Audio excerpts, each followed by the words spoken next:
Right, ఇది పక్కన పెడితే ఇప్పుడు వీళ్ళందరూ మాట్లాడిన తర్వాత వీళ్ళు మాట్లాడిన తర్వాతనే డౌట్ వస్తుంది.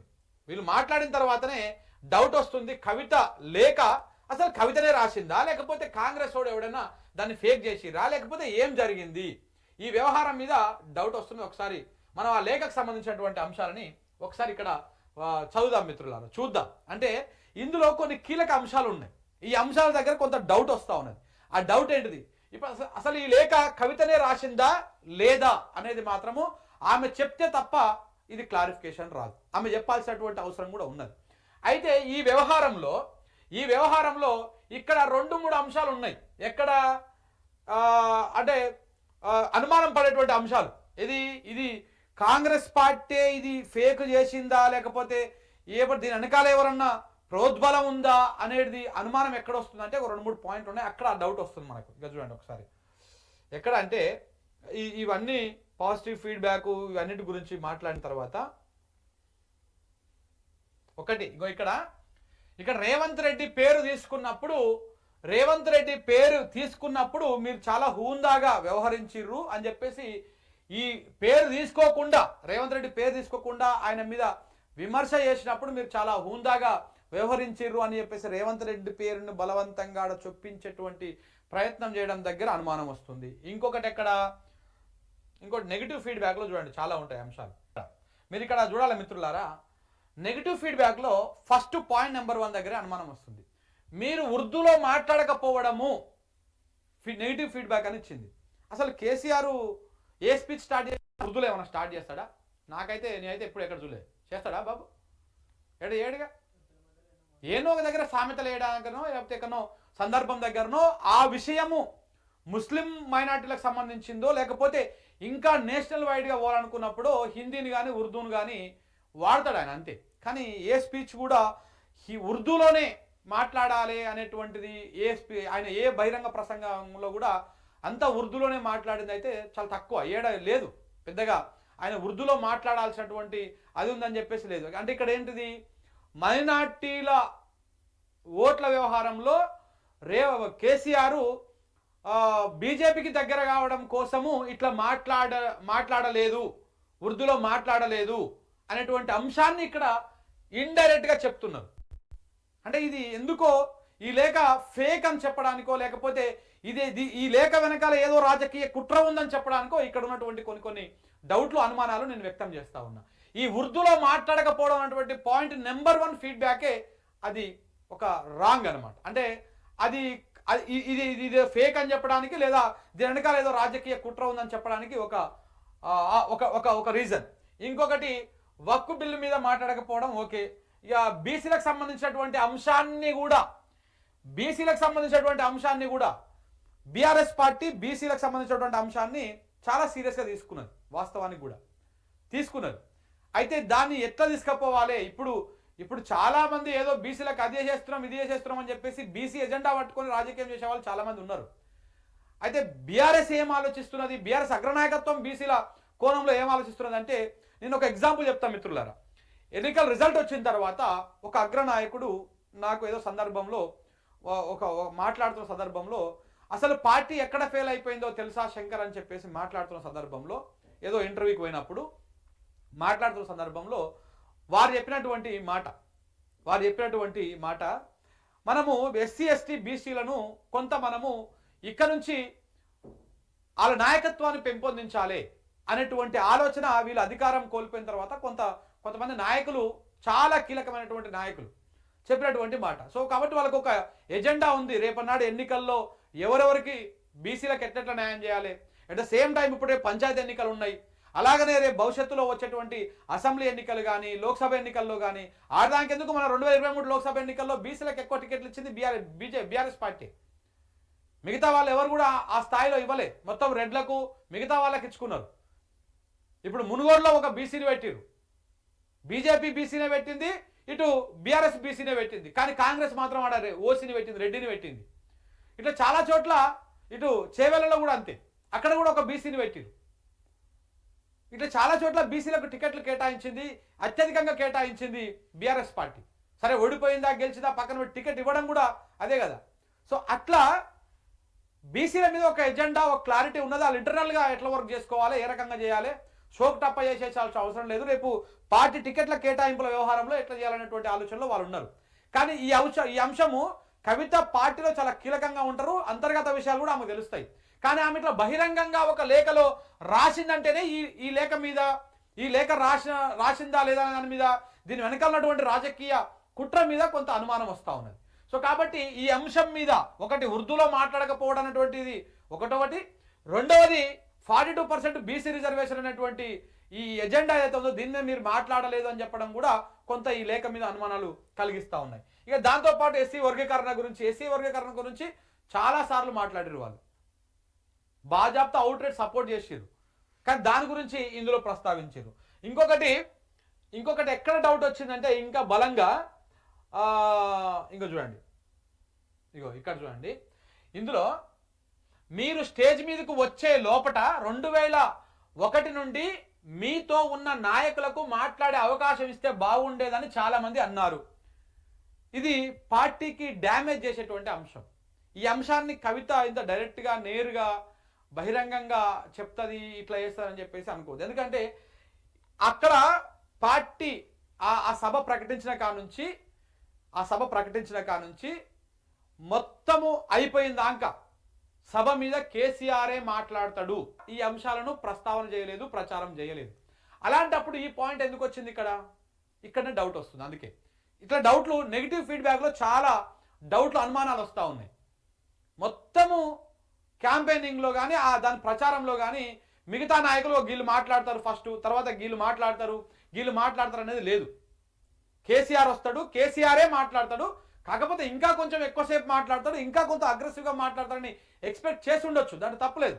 కానీ మిగతా నాయకులు మాట్లాడతారు 2001 నుంచి అనేటువంటి మాట తీసుకొచ్చిరు అంటే కొంత నెగిటివ్ నెరేషన్ని క్రియేట్ చేయడం కోసమే ఈ పాయింట్ వచ్చింది అన్నప్పుడే ఈ లేఖ మీద అనుమానాలు వస్తూ ఉన్నాయి. ఈ లేఖ కాంగ్రెస్ వాడు క్రియేట్ చేసిండా, లేకపోతే ఈ లేఖ వెనకాల కాంగ్రెస్ వాళ్ళు ఉన్నారా, లేకపోతే బీజేపీ వాళ్ళు ఉన్నారా అనేటువంటిది ఇక్కడ అనుమానాలు వస్తూ ఉన్నాయి. ఇక దాంతోపాటు ఇంకొకటి, ఇక ఈ అత్యంత కీలకమైనటువంటి అంశము ఇదే మిత్రులారా, చూడండి ఒకసారి. అత్యంత కీలకమైనటువంటి అంశము ఇక్కడ 4వ పేజీలో పెట్టినటువంటి అంశం ఏంటిది? బీజేపీ మీద మీరు కేవలం 2 నిమిషాలు మాత్రమే మాట్లాడడంతో చాలా మంది ఫ్యూచర్లో పొత్తు పెట్టుకుంటారు అనే స్పెక్యులేషన్స్ మొదలు పెట్టారు. పర్సనల్గా నాకు కూడా ఇంకా బలంగా మీరు మాట్లాడాలని ఉండే, నేను సఫర్ అయ్యాను కదా అందుకని కావచ్చు, బట్ ఇంకొంచెం మీరు బీజేపీని టార్గెట్ చేయాల్సి ఉందేమో డాడీ అని చెప్పేసి ఇక్కడ 4వ పేజీలో ప్రస్తావించిన ఈ అంశము, ఈ లేఖ రాసింది కవితనేనా కాదా అనేటువంటి బలమైన అనుమానాలకు ఇంకా బలం చేకూరుస్తూ ఉన్నది. ఈ లేఖ రాసింది ఎందుకంటే ఇది కంప్లీట్గా బీజేపీ బీఆర్ఎస్ ఒకటే అనేటువంటి విధంగా ఈ పదం ఉన్నది, ఇది ఉన్నది. సో కాబట్టి దీని వెనకాల ఇదే రాసిందా కవిత, ఇదే అంశాన్ని ప్రస్తావించిందా, లేకపోతే వేరే వాళ్ళు ఎవరన్నా ఇది రాసి ఫేక్ క్రియేట్ చేశారు అనేటువంటి అనుమానాలు బలంగా వస్తాయి. ఎందుకంటే కేసీఆర్ మాట్లాడిన 2 నిమిషాల 3 నిమిషాల ఆపరేషన్ కగార్ గురించి కానీ మిగతా వాటి గురించి కానీ అన్నింటి గురించి కానీ మాట్లాడారు. అసలు బీజేపీ మీద కేసీఆర్ విమర్శించినంతగా, కేసీఆర్ తన అధికారంలో ఉన్నప్పుడు కానీ ప్రతిపక్షంలోకి పోయినాక కానీ కేసీఆర్ విమర్శించినంతగా ఈ దేశంలో బీజేపీని ఎవ్వడు కూకటి వేలతో సహా దాన్ని పెకిలించాలనేటువంటి ప్రయత్నం చేయలే. అందుకే కదా కేసీఆర్ని ఓడగొట్టిరు. ఆ విషయం కవిత గారికి తెలియదా? బరాబర్ తెలిసే. అందుకే ఈ లేఖ మీద డౌట్ వస్తుంది, ఇది ఆమెనే రాసిందా లేకపోతే వేరే ఎవరన్నా దీని వెనకాల ఉన్నారా, ఈ వ్యవహారం ఏదైనా జరిగిందా? బీజేపీని పెకలించాలనేటువంటి ప్రయత్నం చేసింది కేసీఆర్ ఈ దేశంలో. బీజేపీ మూలాలు ఎక్కడున్నాయి, దాని భాగవతం ఏడ ఉన్నది, అసలు దాని బేస్ ఏంది, అసలు ఏం విస్మరిస్తున్నారు దేశాన్ని వెళ్తున్నటువంటి నాయకులు? స్వతంత్రం వచ్చి 60 ఏళ్ళు దాటిపోయింది, 70 ఏళ్ళ దగ్గర ఉన్నాం మనము. అయినా ఇప్పటికీ ఇంకా కూడా మనం నీళ్ల కోసము మన పంటలు పండించుకోలేకపోతున్నాము, కరెంటు తెచ్చుకోలేకపోతున్నాము, ఇంకా పూర్తి స్థాయిలో వాడలేకపోతున్నాము. మన భూమి ఎంత ఉంది, మనకు నీళ్ళు ఎన్ని ఉన్నాయి, ఎన్ని రకాలుగా ఉన్నది, ఈ నాయకులు ఏం విస్మరిస్తున్నారు అని చెప్పేసి ఆ రకంగా ఆ వ్యవహారాన్ని, ఆ చర్చను తీసుకొచ్చింది కేసీఆర్ ఈ దేశంలో.